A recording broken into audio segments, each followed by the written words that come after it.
Hello ನಮಸ್ತೆ, ನಾನು Lavanya. Welcome back to my channel. ಈ ವಿಡಿಯೋದಲ್ಲಿ ನಾನು ಹೇಗೆ ಕ್ಯಾನ್ಸಲ್ ಚೆಕ್ನ ಬರೆಯೋದು ಅಂತ ಹೇಳ್ತಿದ್ದೀನಿ. ಈ ವಿಡಿಯೋ ನಿಮಗೆ ಇಷ್ಟ ಆದರೆ ಲೈಕ್ ಮಾಡಿ, ಹಾಗೆ ಸಬ್ಸ್ಕ್ರೈಬ್ ಮಾಡೋದನ್ನ ಮರಿಬೇಡಿ. ಕ್ಯಾನ್ಸಲ್ ಚೆಕ್ನ ಏನಕ್ಕೆ ಕೊಡ್ತೀವಿ ಅಂತ ಹೇಳಿದ್ರೆ, ನಮ್ಮದು ಅಕೌಂಟ್ ಡೀಟೇಲ್ಸ್ನ ವೆರಿಫೈ ಮಾಡಲಿಕ್ಕೆ ಕೊಡೋ ಅಂಥದ್ದು.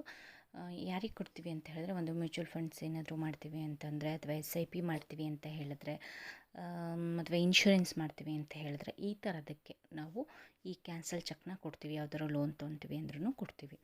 ಸೊ ಈ ಕ್ಯಾನ್ಸಲ್ ಚೆಕ್ನ ಹೇಗೆ ಬರೆಯೋದು ಅಂತ ಹೇಳಿದ್ರೆ, 2 ಪ್ಯಾರಲಲ್ ಲೈನ್ ಹಾಕಿ ಅದ್ರ ಮಧ್ಯ ಕ್ಯಾನ್ಸಲ್ಡ್ ಅಂತ ಬರೀಬೇಕಾಗತ್ತೆ. ಸೊ ಇದಕ್ಕೆ ಸಿಗ್ನೇಚರ್ ಅವಶ್ಯಕತೆ ಇಲ್ಲ. ಇನ್ ಕೇಸ್ ಕೆಲವೊಂದು ಇದರಲ್ಲಿ ಸಿಗ್ನೇಚರ್ ಕೇಳ್ತಾರೆ, ಆ ಟೈಮಲ್ಲಿ ಸಿಗ್ನೇಚರ್ ಬರೀಬೇಕಾಗುತ್ತೆ. ಸೊ ಇಷ್ಟು ಬಿಟ್ಟರೆ ಇಲ್ಲಿ ಕ್ರಾಸ್ ಮಾಡಬೇಕು ಅಂತ ಏನೂ ಇಲ್ಲ. ಕ್ಯಾನ್ಸಲ್ಡ್ ಅಂತ ಬರೆದು 2 ಪ್ಯಾರಲಲ್ ಲೈನ್ ಹಾಕಿ ಕೊಟ್ಟರೆ ಸಾಕಾಗುತ್ತೆ.